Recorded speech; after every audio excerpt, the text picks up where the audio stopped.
В Криму 13:00.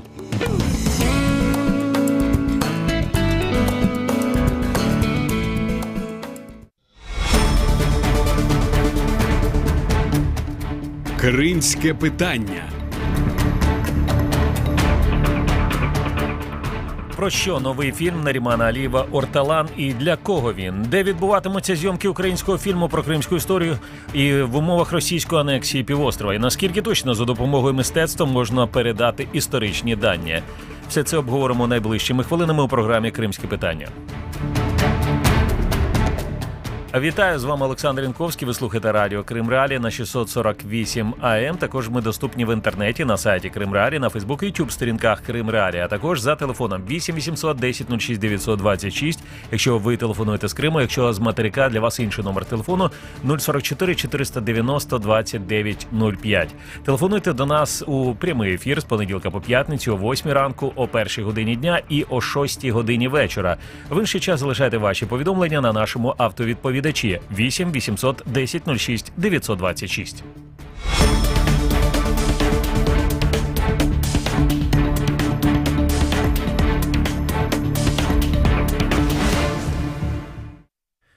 Олександр Янковський з вами, програма «Кримське питання» на радіо Крим Реалії 648 АМ. Про що будемо говорити сьогодні? Кримсько-татарський режисер, учасник програми «Особливий погляд» Каннського кінофестивалю Наріман Алієв почав роботу над новим фільмом історичною драмою «Орталан», повідомляють у компанії «Форе Філмс». Продюсерами «Орталан» виступають Володимир Яценко і Ганна Соболевська, співзасновники кінопродакшена «Форе Філмс», що займатиметься виробництвом фільму. «Орталан» – назва селища, звідки в 1944 році була депортована моя бабуся Гульсум. Воно має для мене особисте значення. Немає жодної кримсько-татарської сім'ї, яку не зачепила б ця біда. Моє завдання через історію одного хлопчика розповісти історію трагедії цілого народу, який в один день зник зі своєї батьківщини, сказав Наріман Алієв. Історичні драми досить складні у виробництві, але ми добре знаємо режисерський підхід і неповторний стиль Нарімана. Ми готові зробити все, щоб створити фільм на найвищому рівні і відтворити історію такою, якою вона була, коментує Яценко. Зйомки «Орталан» заплановані на травень-серпень 2022 року. Прем'єра стрічки очікується у 2023 році. Ну і нагадаємо, що з 23 квітня драма кримсько-татарського режисера Нарімана Алієва «Додому» вийшла в онлайн-прокат у Великій Британії і Ірландії. Фільм «Додому» Нарімана Алієва отримав нагороду німецького кінофестивалю «П'яти озер» у номінації «Кращий сценарій», національну премію кінокритиків України «Кіноколо» у номінації «Кращий повнометражний ігровий фільм». Також стрічка була визнана кращим іноземним фільмом 7-го міжнародного Босфорського кінофестивалю. Раніше кінострічка Нарімана Алієва потрапила у лонг-ліст премії «Оскар». Також фільм отримав гран-прі 10-го Одеського міжнародного кінофестивалю. Фільм Алієва був учасником конкурсної програми Каннського кінофестивалю «Особливий погляд». Також завоював нагороду за кращий фільм на міжнародному кінофестивалі у Бухаресті. Ну і зараз я представлю нашого гостя. Наріман Алієв, кримсько-татарський режисер, автор трилогії «Кримські історії», короткий метр. Його фільм «Без тебе» був представлений в рамках Generation 14+, 66-го Берлінського кінофестивалю. У своїх роботах він досліджує тему сімейних взаємин, традицій і побуту кримських татар. Ну, власне, от сьогодні ми і хочемо поговорити з творцем цього фільму і режисером нового фільму «Орталан», про що буде цей фільм, як скоро ми зможемо його подивитися, власне, для кого він. Ну, і з нами на зв'язку телефоном будемо говорити сьогодні з Наріманом Алієвим, українським режисером. Нарімане, вітаю вас. Вітаю вас. Нарімане, ну, якщо можна, я розумію, очевидно, що не можна пересказувати і переказувати цей фільм, але все ж таки, про що ваш новий фільм? Ми зараз тільки розпочали роботу над наступним проєктом під назвою «Орталан». Це історія, яка відбувається під час депортації 44-го року, депортації кримсько-татарського народу. Це історія про юнака, який, скажімо так, повертається в своє село, а там вже нікого немає. І ця історія про пошук своєї сім'ї, як хлопець шукає свою сім'ю. Чи можна назвати це історичним фільмом? Тобто це, я розумію, що фільм на історичних подіях, оцей персонаж, це є якийсь прототип для цього персонажа вашого фільму? Ні, це вигадана історія, тобто така колективна. Але ні, це ми не називаємо це, що це фільм побудований на реальних подіях, або що це це історична драма, який має певну історичну подію, фактичну, але сам сюжет вигаданий. Угу, зрозуміло. Ну, а для кого ваш фільм? Кіно робиться для глядачів, для широкого кола глядачів. Тобто ми не розмірковуємо, що для когось конкретно ми робимо, для когось конкретно ми не робимо. Ну, я розумію. Тобто, ви хочете розповісти, власне, цю історію, да? Ну, і кожен ваш фільм, це, очевидно, це історія, яку ви розповідаєте глядачам. Ну, тобто, ви не уявляєте, да, свого глядача, якогось конкретну людину перед тим, як починаєте роботу над фільмом, що я розкажу от таким людям? Ні, моя задача якнаймога краще зартикулювати аудіовізуальними засобами історію. Тобто так, а вже хто її подивиться, це вже інше питання, скажімо так, але воно ніяк не коригується віком, полом або чимось іншим. Ну, тобто, наша задача зробити хороше кіно. І ми не розмірковуємо, що ми робимо під якусь конкретну аудиторію. Тобто, щоб цю стрічку могли дивитися не тільки в Україні, а й по всіх інших країнах світу. Я правильно розумію, да? Так. Ми ніколи не ставимо задачі, скажімо, національними або світовими. Ну, тобто ми робимо кіно, воно досить універсальне по своїм значенням. Воно має певний, звісно, національний колорит, певні, скажімо, наші наративи, які знайомі нам, але все одно ці теми, ці ідеї, вони всі універсальні. Якщо ці універсальні теми подавати для людей досить зрозуміло та, скажімо, художньо вивірено, то неважливо, яке в них національність, звідки вони, скажімо, який в них вік, вони зможуть долучитися до цієї історії. Угу. А чи очікуєте ви якусь, от коли починаєте роботу, чи може просто вже за досвідом вашого фільму «Додому», чи очікуєте ви якусь реакцію, конкретну реакцію на ваші фільми?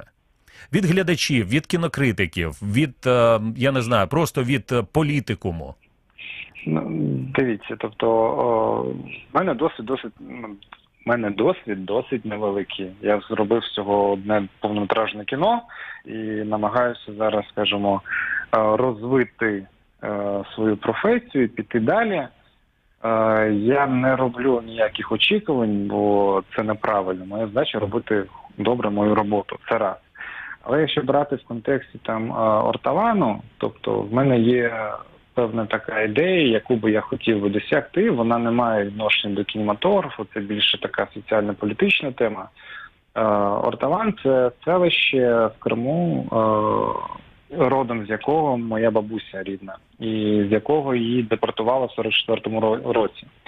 Зараз це село називається Землянічною. Тобто після 44-го року більшість кримськотатарських топонімів в Криму, більшість кримських, давайте так, топонімів в Криму оригінальних були змінені на радянські. От Яблунівка, якась там Грушевка і всі ці решта.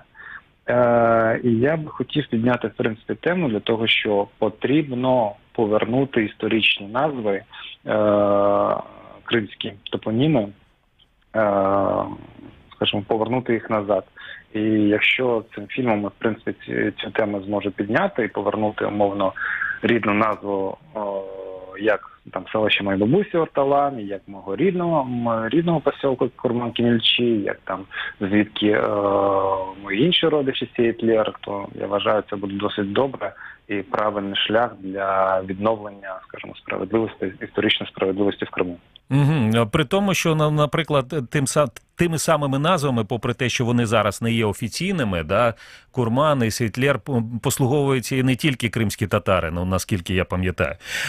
Наріман Алієв, у нас сьогодні ми зговоримо з цим українським режисером про його новий фільм. Наріман, скажіть, будь ласка, от ви сказали, що ви не, у вас є один фільм, це насправді це хороший фільм. Ну, я очевидно, що я не є кінокритиком, але очевидно, що це сильний фільм.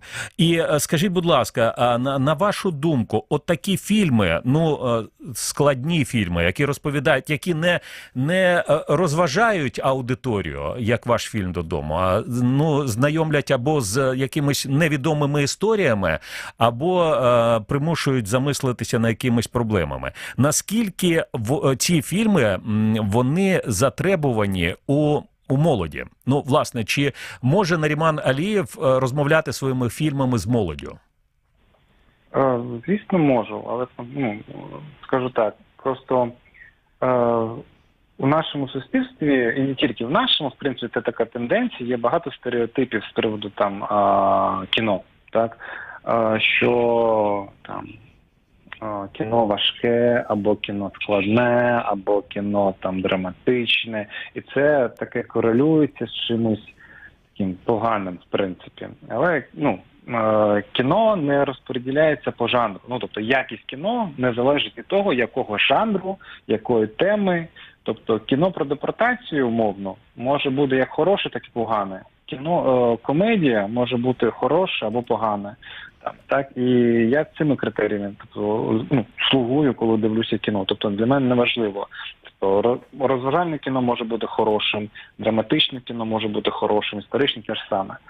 Тобто є декілька аспектів, за яким умовно можна оцінити там, кіно. Вони все одно суб'єктивні, але це те, що, як на мене, потрібно артикулювати з людьми та пояснювати, в чому цінність тих чи інших, скажімо, історій.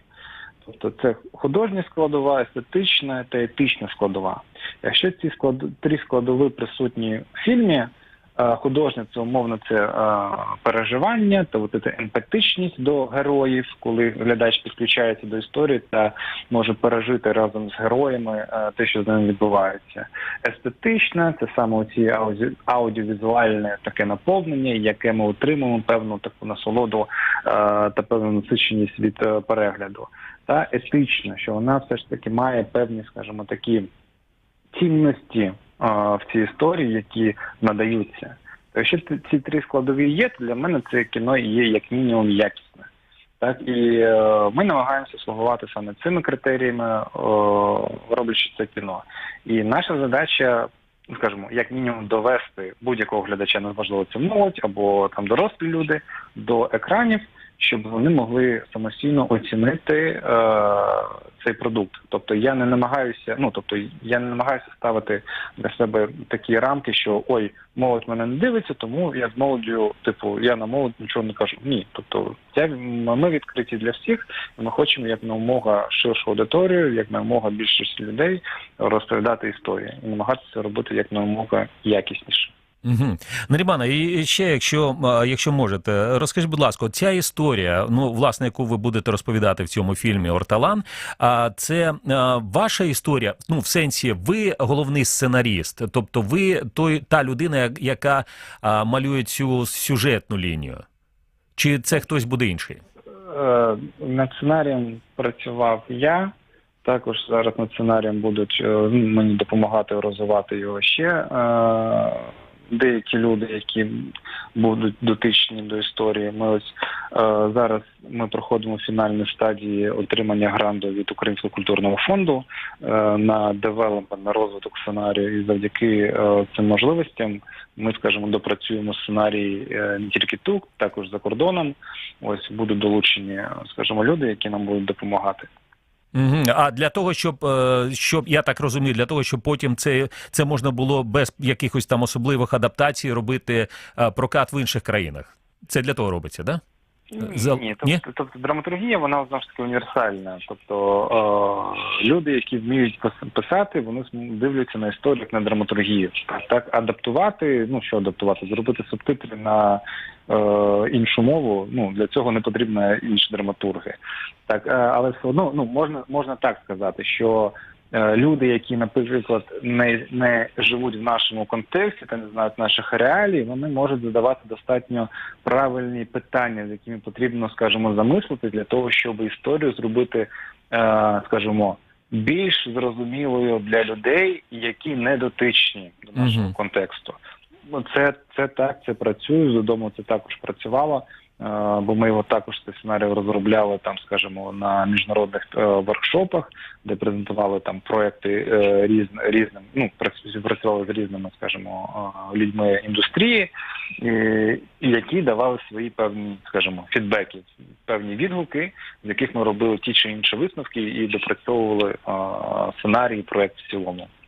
І я розумію, це робиться для того, щоб людина, яка може вперше почує чи побачить історію кримсько-татарського народу, може вперше почує в житті, да, що є такий народ кримські татари, щоб їй була зрозуміла ця історія, да, щоб вона далі дивилася. Тут більше ми говоримо саме про якість драматургічну, саме так, а не про інформативність. Бо кіно – це не інформативний засіб спілкування з глядачем, це емоціональне, перш за все.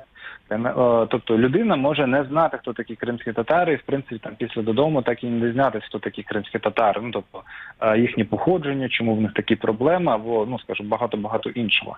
Але якщо вони емоціонально пережили цю історію, так, до якої вони підключилися, вже там, багато прикладів, скажімо, мені вже потім передавали, що люди потім просто-напросто, скажімо, гуглили та намагалися дізнатися трохи більше. А це вже є, скажімо, цей інформаційний прошарок, який повинні знати люди.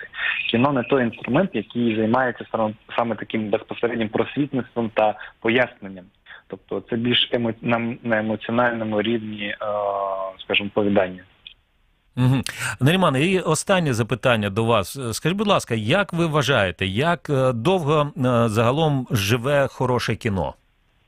Вічність, напевно. Не знаю, в кіно так в цілому живе всього в світі там 126 років, тому мені здається, ми ще багато чого не знаємо про кіно. Але що таке класика в кіно? Те, що пережило покоління та залишилось. Тому, як і будь-яке мистецтво, кіно можна назвати мистецтвом, є витвор мистецтва, воно переживає покоління та залишається поза часом та простором і може жити вічно. Дякую вам. Наріман Алієв, український режисер, був на телефонному зв'язку зі студії Радіо Крим Реалії. Нагадаю, що ми говорили і далі будемо говорити про нове кіно, яке наступного року буде знімати Наріман Алієв, кіно під назвою «Орталан». Це назва селища, звідки 1944 року була депортована бабуся на ім'я Гульсум, бабуся Нарімана Алієва. І, власне, цю історію ми сподіваємося вже побачити незабаром. А продовження нашої програми слухайте за кілька секунд. Крим Реалії. Вся інформація про Крим та для кримчан на нашому сайті. Підписуйся на Крим Реалії в соціальних мережах. Продолжаем программу «Крымский вопрос». С вами Александр Янковский. Слушайте радио «Крым Реалии» на 648 АМ. Далее мы пригласили к участию в нашей программе крымского историка Гульнару Бекирова. Гульнара, здравствуйте. Здравствуйте.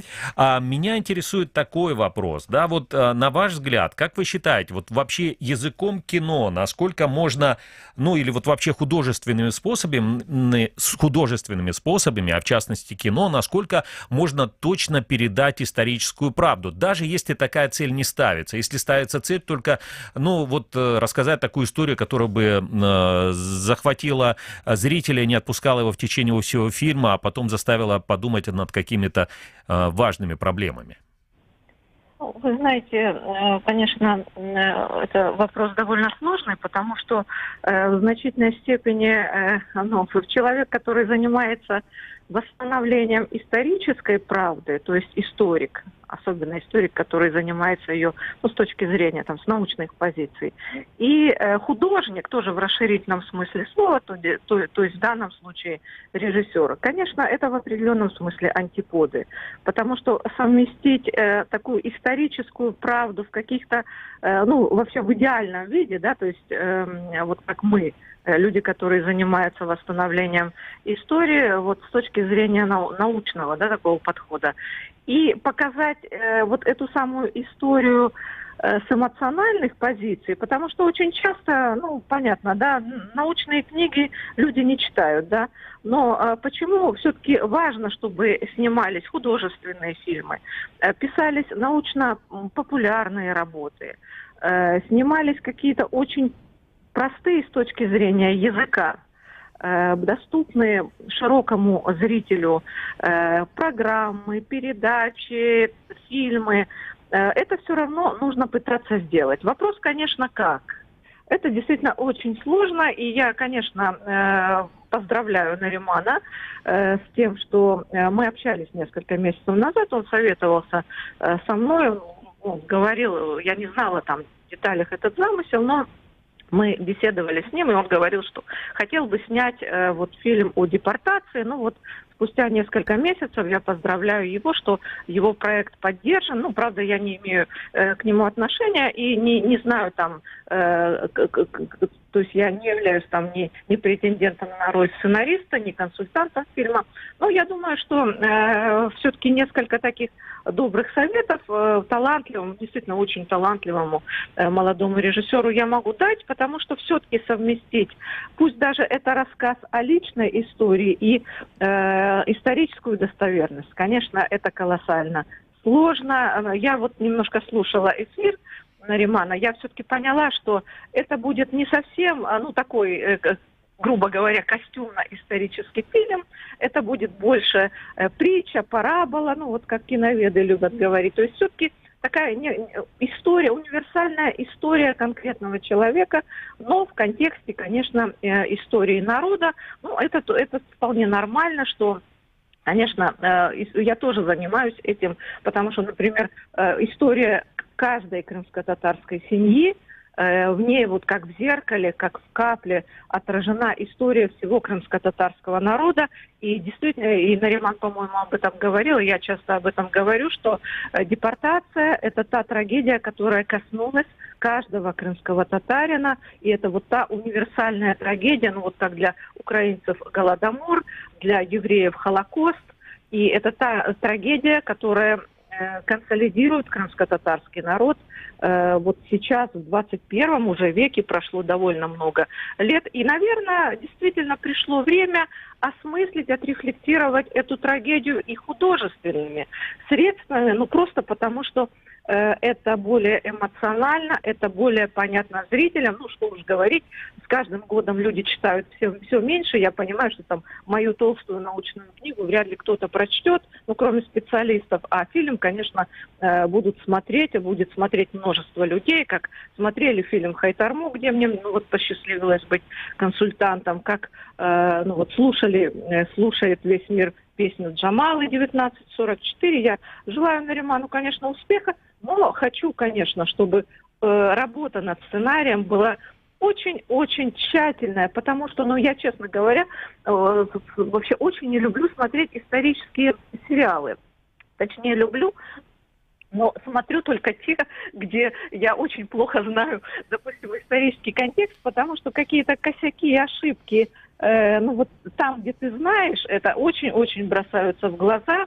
И вот поэтому, конечно, вот эта сторона вопроса, конечно, Нариману нужно все-таки какие-то вопросы обсудить с профессионалами.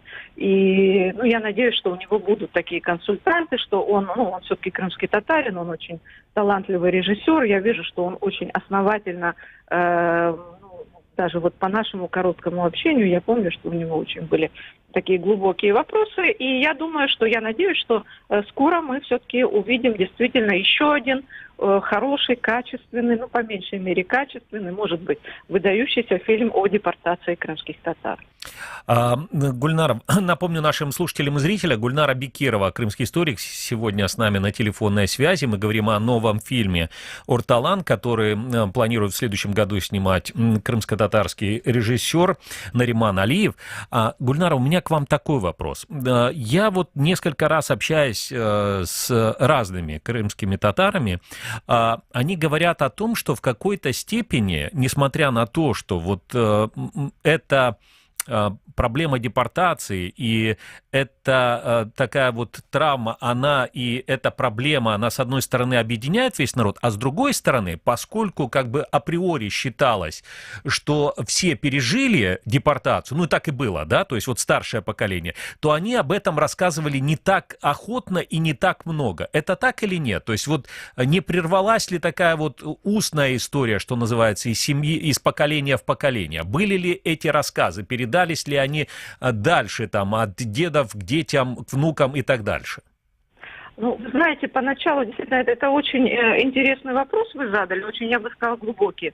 Дело в том, что на самом деле в семьях, ну, как бы это сказать, видимо, ну, вот, например, мне родители, ну, вот как-то так натужно, ну, я тоже вот говорю, Нариман там рассказал о своем замысле, я могу сказать по своей семье. То есть вот так вот натужно, знаете, вот вечерами, там, ну, нельзя сказать, что мы сидели, рассказывали. Но как-то, я даже не помню, как это случалось, ну, вот, то есть все равно мы знали о том, что мы живем не в Крыму, что мы крымские татары с раннего, с какого-то там, не знаю, раннего детства. То есть это действительно очень такая глубокая национальная психотравма, с одной стороны. И до сих пор, я думаю, что не до конца отреагировано, да, с точки зрения психологической, потому что в значительной степени ну, вот какие-то акции по реабилитации крымских татар происходят только в Украине, ну а в России, ну мы помним, да, этот как бы реабилитационный указ 2014 года, я говорю как бы, потому что там крымские татары там где-то там по алфавиту на 5-м месте, то есть реабилитация все равно была сквозь зубы, и целое поколение людей, которые пережили депортацию, они ушли в этот мир, ну, по сути, предателями или детьми предателей. И вот поэтому об этом было больно говорить многим. Но потом, когда вот как-то уже в 80-х, конце 80-х, 90-х годах, мне кажется, действительно об этом стало не просто много люди говорили, но вот какие-то мы предпринимали шаги, в частности, акцию УНУТМА, ну, вот несколько лет назад, ну, уже больше 10 лет мы учредили, и я хочу, чтобы читатели, наши слушатели обязательно обратили внимание, что на Крым-Реалиях есть раздел.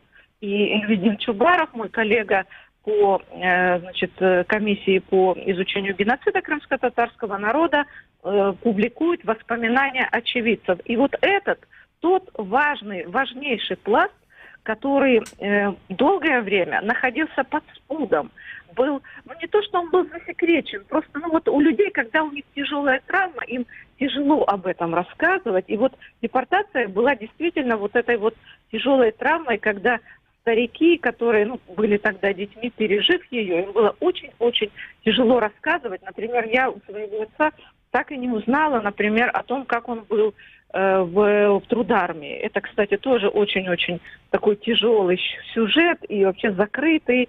Документы рассекречены очень мало, кстати. Хотя документы о депортации, к слову сказать, очень доступны сейчас. Кстати, Гульнара, извините, а вот на сегодняшний день можем ли мы говорить, вот, или могут ли историки говорить, что про депортацию 1944 года исторически, с научной точки зрения, известно уже все? Или есть еще поле для изучения? Смотрите, Александр, известно не все, естественно, да, потому что, ну, так не бывает, да, то есть известно все, это мы можем только стремиться к исторической истине, но депортация с точки зрения архивной, библиографической, это сюжет, который, скажем так, изучен очень хорошо и наполнен историческими источниками, архивными очень много. Я работала с документами по депортации в Государственном архиве Российской Федерации в спецхране 4 года. И я посмотрела еще не все, потому что там были документы засекреченные в связи с наличием личной тайны, потому что в местах спецпоселений были там фиксоты, люди, которые доносили. И, кстати, вот эти вот документы в связи с наличием личной тайны засекречены. Там тоже страницы были, зашиты.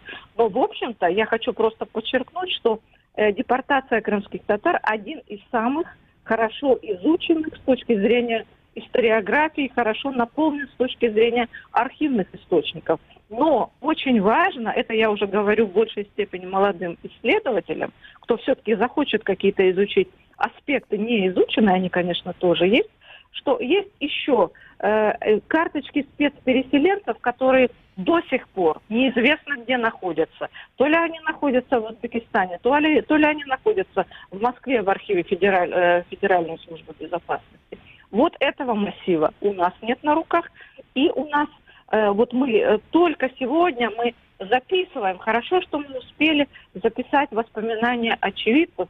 И это очень-очень важный, конечно, вот аспект этой работы, потому что архивные документы официальных органов нужно подходить к ним с огромной критикой, потому что, ну, понятно, по каким причинам историки понимают, что документам официальных советских инстанций нужно подходить с критических позиций, верифицировать каждый документ на предмет вот о его достоверности, потому что даже цифры, которые там зафиксированы, например, цифры смертности, нужно верифицировать с точки зрения того, что рассказывают нам очевидцы событий. Конечно, эти цифры занижены, но это вообще отдельная история, я просто не хочу углубляться, потому что, ну, это, ну, как бы явно мы сейчас зайдем совершенно в другие, так сказать, архивные историографические книги.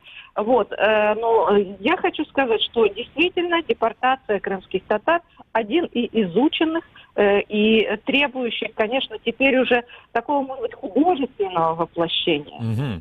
И поэтому я приветствую, конечно, фильм Наримана. Ну, конечно, призываю его, чтобы какие-то моменты, ну, по крайней мере, историк смотрел так, чтобы ему не было стыдно за то, что, ну, скажем так, он видит на экране. Но я надеюсь, что Нариману удастся избежать вот таких вот ошибок. Гульнара Бекирова с нами на связи, крымский историк. Гульнара, еще такой вопрос от наших зрителей.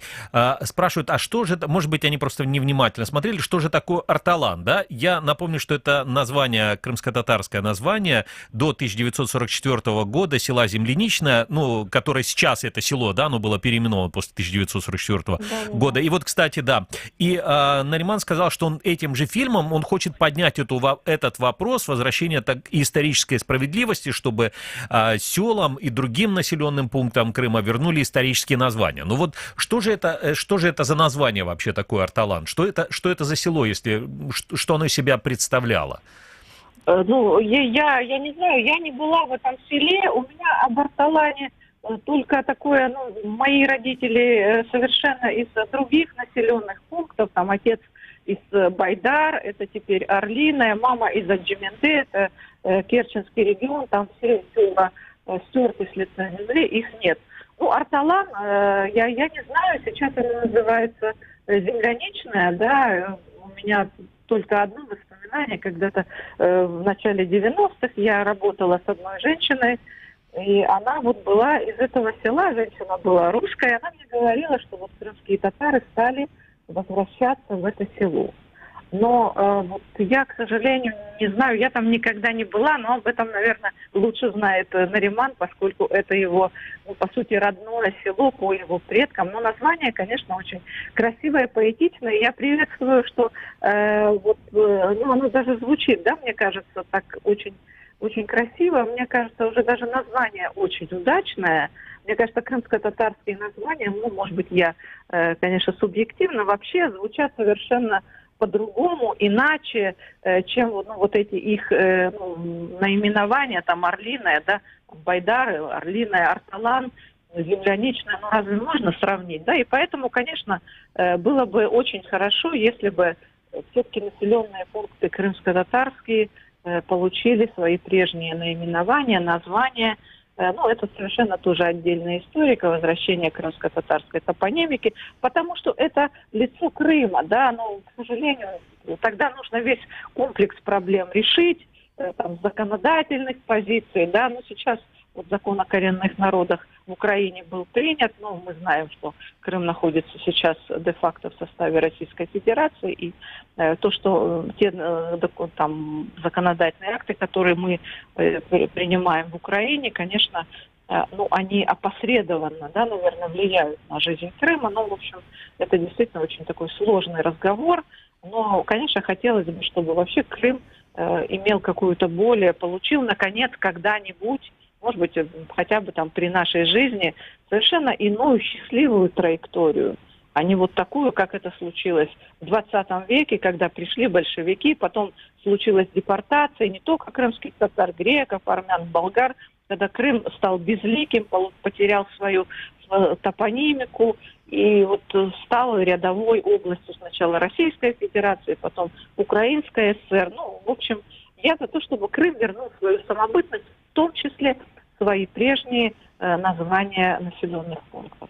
Спасибо вам. Гульнара Бекирова, крымский историк, была на телефонной связи со студией радио Крым Реалии. Я не претендую на полноту исторических знаний, но тем не менее немножко почитал про это село Арталан. И на самом деле ученые говорят, что есть разные происхождения названия этого села, и как бы ведут даже там Орта-Алан, как бы от аланской истории, там это 2000 лет назад. Вообще люди туда стали массово переселяться еще в это село. Оно стало расти в 17 веке, ну, по крайней мере, так говорят открытые исторические источники, с южного берега Крыма, да, вот стали переселяться в центральную часть, якобы из-за того, что потому что южный берег было разное подчинение, да, южный берег и центральная вот эта часть Крыма, и разное налогообложение было, и якобы вот из-за этого налогообложения тогда в 17 веке люди стали туда переселяться, и село стало разрастаться, и к 1944 году, ну вот по последней советской переписи, конечно же, это в конце 30-х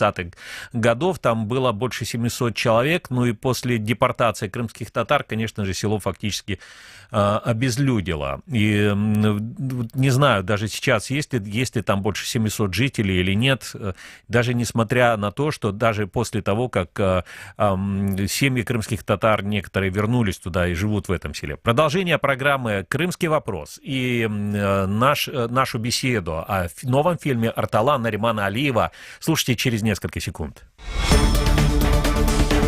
В Криму слухай цілодобово радіо Крим Реалії на 648 АМ.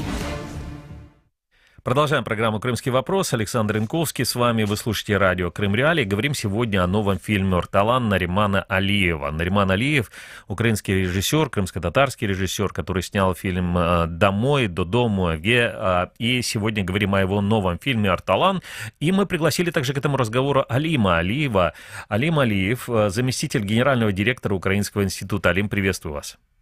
Добрый день. Алим, на ваш взгляд, то есть у вас есть какие-то ожидания от нового фильма? Вот хотя я понимаю, что фильм он еще сейчас на стадии разработки, но тем не менее, что ждете от нового фильма Наримана Алиева?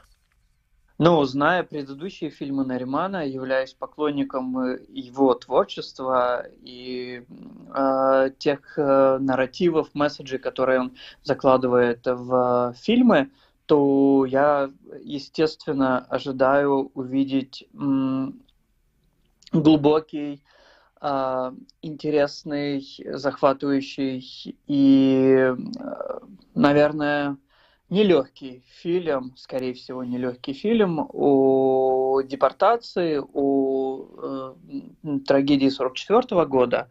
И понимаю, что таких фильмов, конечно же, в принципе, как и других произведений искусства, должно становиться все больше, потому что мы здесь говорим даже не просто о фильме, а мы говорим о том, что такие продукты формируют культуру памяти народа и общества. Угу. Есть ли что-то более важное тогда, вот кроме кино, если мы говорим о культуре вот, памяти народа и общества? То есть или кино это действительно самый такой вот, ну, самый эффективный инструмент? Естественно, я бы не преуменьшал значение других видов искусства, потому что перформативное искусство, которое сейчас очень развивается и в Европе, и в странах Северной Америки, и мы можем говорить о литературе, которая как раз-таки поднимает эти пласты глубинных нарративов, когда дает понимание проблематики намного глубже, когда мы можем говорить о музыке, которая через мелос, через звучание раскрывает душу народа, общества. И, конечно же, мы, когда говорим о культуре памяти, мы должны говорить о историях очевидцев. Я здесь очень коротко упомяну проект «Тамерлар», да, над которым работает наша команда. Это проект, где мы собираем в том числе устные истории очевидцев депортации, жертв депортации, потому что эти устные истории завтра будут также создавать и творить культуру памяти, и будут ложиться в основу художественных произведений и произведений искусства. Ну да, потому что, конечно, я, кстати, вот перед программой тоже я попытался найти в этих записях вашего проекта, думаю, может быть, кого-то найду все-таки из села Орталан, да, может быть, кто-то из, ну вот, может быть, я просто невнимательно искал, может быть, есть, а может быть, будет еще, да, то есть у вас такой элемент, это было бы, конечно, очень интересно. Я понимаю, насколько важно, потому что люди не вечные, да, и вот важно очень сохранить воспоминания очевидцев, да, это, наверное, один из самых важных моментов, чтобы не прервалась вот эта культурная связь поколений. Алим Алиев с нами на связи, заместитель генерального директора Украинского института. Алим, скажите, а насколько вот, ну, мы сейчас не знаем, какое, я надеюсь, будет хорошее будущее, киношное, вот так скажем, да, будет прокатное будущее у нового фильма Наримана, но если говорить о фильме «Домой», который снял Нариман, о других, может быть, фильмах, как эти фильмы помогают или как вы можете их использовать для того, чтобы рассказывать про Украину миру? Нариман снимает очень честное кино. И я на этом хочу сделать акцент особенно, потому что фильм «Додому» и, например, короткометражки, которые снимал Нариман, да, это абсолютно открытое, абсолютно глубокое, абсолютно честное кино по отношению к зрителям. Такие фильмы, такой, в принципе, я не люблю это словосочетание «культурный продукт», да, но такой продукт любят и понимают и ценят аудитории за рубежом. Мы очень много изучаем сейчас то, каким образом восприятие Украины меняется в мире, в конкретных странах. И мы понимаем, что через современное искусство, в том числе через современное кино, это восприятие может достаточно быстро меняться, и оно дает намного больше контекстов, чем, к сожалению, эти контексты существуют сегодня. Да? Мы имеем в виду, что когда мы говорим о сложных темах, но важных темах для украинского общества, языком универсальных ценностей, да, потому что тема депортации, тема геноцида, она понятна многим обществам, к сожалению, да, и многие общества происходили. И вот через сопереживание, через эти глубокие нарративы мы можем восприятие Украины в мире менять достаточно хорошо. Угу. Алим, еще один вопрос. А вот смогут ли, как вы думаете, ну, может быть, вопрос не по адресу, но тем не менее, смогут ли увидеть этот фильм, например, в России? На ваш взгляд? Мы живем все равно в открытом мире, как бы Россия не закрывалась бы, да, то я думаю, когда этот фильм появится и на легальных украинских сайтах, да, либо международных сайтах, то есть почему бы этим фильмом не заинтересовать, например, Netflix, да, который сможет показывать для своего региона, либо там для других также регионов этот фильм. Поэтому, я думаю, у каждого желающего будет возможность посмотреть этот фильм относительно жителей России, да, тех, кто понимает, что Сталин — это точно не герой, а что Сталин — это подлец, да, и понимает, какой урон он наносил народам по разным уголка тогда Советского Союза, они, я думаю, найдут возможность посмотреть этот фильм. Да, ну, попробуем. Но будем, в смысле, мы будем смотреть и следить за этой ситуацией, насколько это будет доступно. Тут еще осталось дождаться выхода, собственно говоря, этого фильма. Я, конечно, слышал, что было несколько вариантов. Вот, допустим, тот же самый фильм «Домой», до дому Эвге, да, его можно было по-разному смотреть. И Нариман тоже говорил, какие были варианты смотрения этого фильма. Если можно еще, да, хотел бы вас спросить, вот про деятельность немножко вашего института, Украинского института.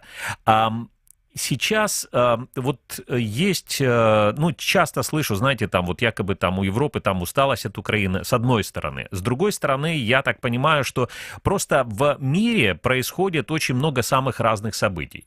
На ваш взгляд, Украина остается в эпицентре, что называется, внимания там европейского, внимания западного сообщества, внимания других стран мира?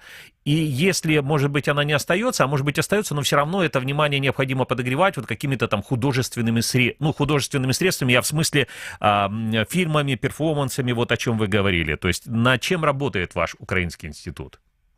Да, спасибо большое за вопрос. Украинский институт как раз-таки работает над тем, что мы укрепляем связи между Украиной и другими странами путем культурной дипломатии, когда мы через культуру, через академические программы, через исследования, через программы гражданского общества рассказываем об Украине. Мы видим, что Украину часто воспринимают как страну, которой мы были, наверное, лет 20 назад. Да? Но когда мы, например, даже через современное искусство, через современное кино, либо музыку показываем ту Украину, которая есть сейчас, для многих мы вот эту терра инкогнито абсолютно открываем, да, и вот люди познают ту Украину, в которой мы сейчас живем, и которую мы чувствуем. Да? То есть вы имеете в виду, что они мало знают вообще, да, вот люди из других стран, если они не приезжают в Украину, они мало знают вообще, что тут реально происходит? Достаточно мало, это правда. Правда, мало знают, но я здесь также скажу, чем вот так называемая мягкая сила, да, есть жесткая сила — это политика, экономика, и мягкая сила — это в том числе вот культура и то, что может делать культура. Да? Культура может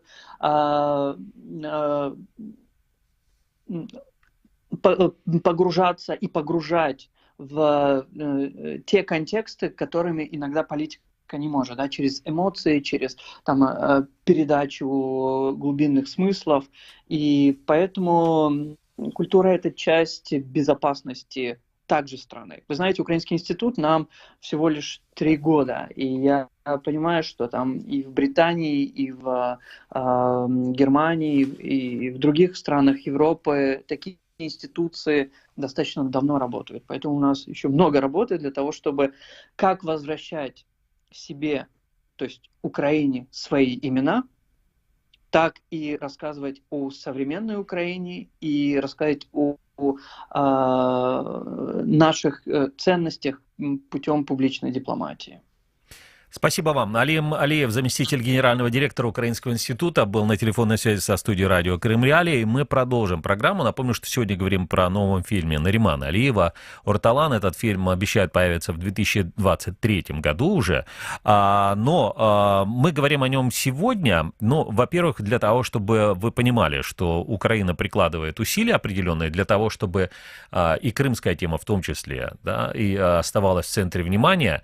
Это с одной стороны, чтобы она никуда не уходила не только из информационного пространства, но еще и из художественного пространства. А продолжение программы слушайте через несколько секунд. Кримське питання з понеділка по п'ятницю о 13-й. Олександр Янковський разом з гостями ефіру обговорить найважливіші питання сьогодення. Слухай на 648 АМ. Дивись на YouTube та Facebook сторінках Крим Реалії. Коментуй в соцмережах. Кримсько-татарський режисер, учасник програми «Особливий погляд» Каннського кінофестивалю Наріман Алієв почав роботу над новим фільмом історичної драми «Орталан». Це повідомляють продюсери цього фільму Володимир Яценко і Ганна Соболевська, співзасновники кінопродакшн «Фора Films», що займається виробництвом фільму. «Орталан», нагадаю, що це назва селища. Зараз на мапі можете знайти його під назвою Землянічне, але до 1944 року це було селище Орталан. І у 1944 році була депортована звідти бабуся Нарімана, її звали Гульсум, і вона має для мене особисте значення, каже Наріман. Немає жодної кримсько-татарської сім'ї, яку не зачепила б ця біда. Моє завдання через історію одного хлопчика розповісти історію трагедії цілого народу, який в один день зник зі своєї батьківщини, розповів Наріман Алієв. Ну, а зараз ми будемо говорити з продюсером компанії Володимиром Яценком, кінопродюсером і співзасновником кінокомпанії «Фора Films». Володимире, вітаю вас. Добрий день, вітаю вас. А хотілося б дізнатися, тобто, наскільки це складне завдання загалом робити таке кіно, яке не є просто розважальним? Ну, слухайте, ми взагалі-то робимо це весь наш професійний шлях, тому що ми, власне, і фільм «Додому» Нарімана Алієва, це також було, складно назвати це розважальним фільмом, але він був у Каннах, або, наприклад, фільми «Відблиск» Валентина Осіновича, котрий зараз був у Венеції, перший раз у головній програмі за весь час незалежності України, тобто це далеко не розважальне кіно. Але це я б не казав, що є або розважальне, або не розважальне. Це більше про те, які теми ми зачепляємо і як саме ми про них розповідаємо. І тому цей фільм, не дивлячись на те, що дійсно це величезна трагедія кримсько-татарського народу, все ж таки ми не будемо це розказувати як супер-супер драму, будемо розповідати про не про те, що сталося, а ми будемо розповідатися про те, як одна окрема людина, цей хлопчик, буде шукати власну сім'ю і взагалі намагатися зрозуміти, що трапилося. Бо це найголовніше, коли ми будемо розповідати цю історію через нього, як через малесенький гвинтик гігантського якогось механізму, розумієте? Тому що людей просто депортували, і він не розуміє, де поділася весна, і він намагається її шукати скрізь. Тобто ми будемо розповідати про цю тему саме через цей кут зору, скажімо так. Пане Володимире, а скажіть, будь ласка, цей маленький хлопчик, а якщо говорити загалом про аудиторію, ми просто вже намагалися з'ясувати це з Наріманом, а як ви вважаєте, чи можуть такі фільми, не просто, я почув вас, що там нема просто, там розважальних, нерозважальних, але зрештою, чи можуть бути такі фільми зацікавити молодіжну аудиторію? Це залежить від молодіжної аудиторії, це така річ, тут треба говорити, хто саме ці люди, розумієте? Тому що молодіжна аудиторія, наприклад, от зараз іде фільм «Дюна» в кінотеатрах, це дуже цікава історія, тому що вони взяли абсолютно артхаусного режисера, дуже відомого своїми іншими артхаусними доробками, і помістили його у контекст абсолютно голлівудського кіно. І, звичайно, ми розуміємо... Алло? Да, я слухаю вас. Звичайно, ми розуміємо, що це буде інший підхід, ніж якщо б вони взяли просто звичайного голлівудського режисера, який знімає фільми категорії B, наприклад, розважальні. Це зовсім інша річ, бо у цьому є авторський присмак. Тому тут складно прогнозувати, але, звичайно, через тему я не вважаю, що це розважальне кіно, яке може, дуже велику аудиторію у нашій країні зацікавити. Чому? Тому що в нас, ми ж не робимо це тільки для наших людей. Ми робимо це для того, щоб люди у всьому світі мали змогу дізнатися про те, що тут відбувалося. І, власне кажучи, фільм «Додому» Нарімана Алієва, він слугував саме також цим цілям, розумієте? І дуже багато людей вперше дізналося взагалі про існування кримсько-татарського народу, взагалі про те, що такі люди існують і що відбувається зараз. Це такий інструмент також культурної дипломатії і взагалі такого формування погляду світу на те, що відбувається тут і зараз. Це також дуже важливо. Пане Володимире, скажіть, будь ласка, а як і де відбуватимуться зйомки, власне, фільмування цього фільму нового? Ну, оскільки, я ж так розумію, це буде відбуватися не в Орталані, не в Землянічному цьому, да, селі? А як будете передавати, власне, цей кримський Ну, ви антураж? знаєте, зараз ми ведемо перемовини з декількома потенційними партнерами. Це може бути Турція, тому що в Турції, у Турецьких горах є ще досить велика кількість селищ кримських татар, котрі ще у кінці 19 століття, на початку 20 століття переїхали до Турції і там оселилися. Тобто це досить цікавий для нас такий буде досвід, тому що ми маємо вивчити, як це все виглядає. Якщо ми не зможемо це знайти, ми будемо будувати це звичайно в Україні, скажімо, десь у південних регіонах, тобто це Херсонщина, скоріш за все буде. І також є дуже велике питання, бо в нас є частина історії в Узбекистані, куди, власне кажучи, їх вислали. І тому ми зараз будемо вести перемовини з Узбекистаном, щоб зафільмувати також там декілька сцен. Тобто в нас є, скажімо, декілька варіантів, як саме ми будемо це робити. Ми ніякі з цих варіантів зараз не відкидуємо. Ми зараз намагаємося зрозуміти, як, власне, ми будемо це робити. Але головніше тут не де ми будемо фільмувати, а як і що. І це зараз дуже важлива річ, бо в нас є сценарій, але ми ще будемо, звичайно, над ним працювати. Ще дуже багато процесів має відбутися окрім цього. Це і кастинг, пошук локацій, розробка костюмів, розробка усього того світу, який був створений кримською татарою, культурного світу. Пане Володимире, чи дорогий це процес? І хто буде фінансувати, власне, зйомки цього фільму? Так, це дорогий процес. Це буде частково фінансувати держава, частково буде фінансувати наша кінокомпанія і частково будуть фінансувати копродюсери з інших країн. Тобто це такий великий культурний міжнародний проєкт. Тобто це не просто за гроші там, умовно, Держкіно чи там за підтримки Українського культурного фонду, да? Це? Ні, звичайно, не тільки. Бо, наприклад, Український культурний фонд, він тільки підтримує незначну суму на розвиток тільки сценарію, бо це досить невеликі кошти, але вони допомагають, тим не менше, якось доробити сценарій до початку основного фінансування. Да.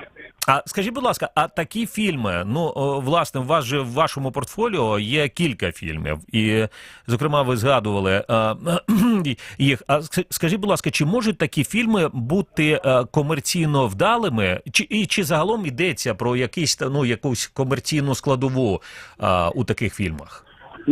Це взагалі це також залежить від точки зору режисера. Бо, наприклад, ми можемо цю історію подати як один вдома.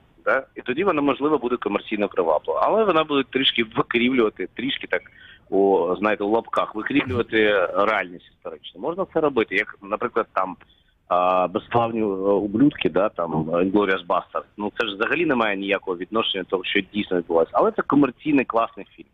Тобто є досить різні підходи. Цей фільм, я не думаю, що буде комерційний. Але, наприклад, прямо ми зараз фільмуємо з іншою знімальною групою на Арабатській стрілці дуже велике кіно про військових, і воно буде, наприклад, комерційне. Хоча воно базується на якихось фактах, які мали місце. Розумієте? Тобто це різні підходи, і різні теми, і різні режисери.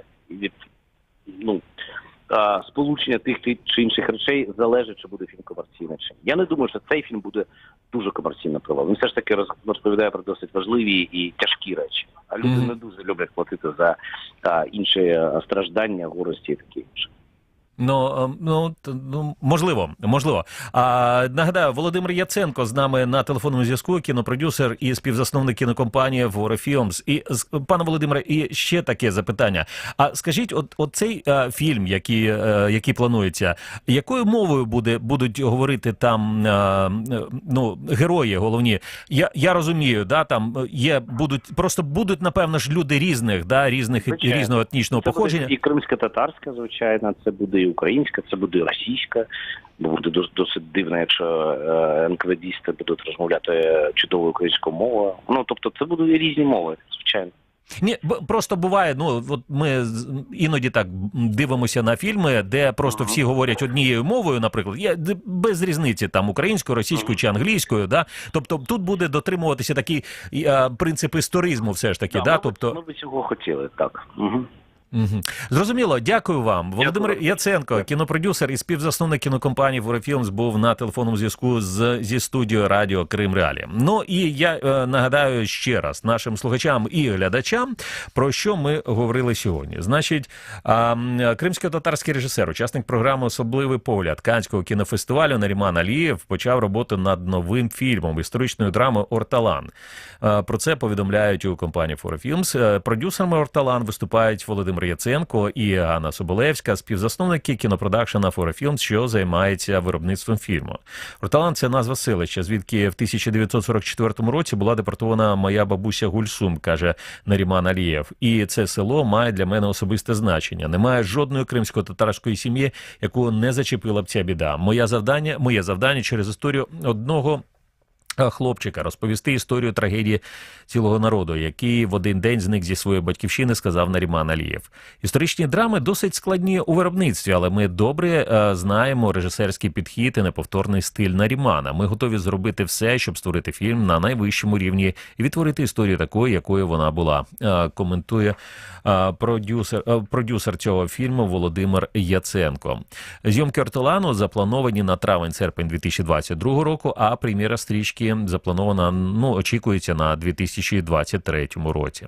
І нагадаємо, що з 23 квітня драма кримсько-татарського режисера Нарімана Алієва «Додому» вийшла в онлайн-прокат у Великій Британії і Ірландії. І фільм «Додому» Нарімана Алієва отримав нагороду німецького кінофестивалю «П'ятиозер» в номінації «Кращий сценарій», національну премію кінокритиків України «Кіноколо» в номінації «Кращий повнометражний ігровий фільм». І також стрічка була визнана кращим іноземним фільмом 7-го міжнародного Босфорського кінофестивалю. Я думаю, що тепер нам залишилося тільки дочекатися, власне, вже процесу зйомок фільму, а далі подивитися його на широких екранах. Це програма «Кримське питання». Найголовніше про події в Криму і навколо Криму. Олександр Янковський. Прощаюся з вами.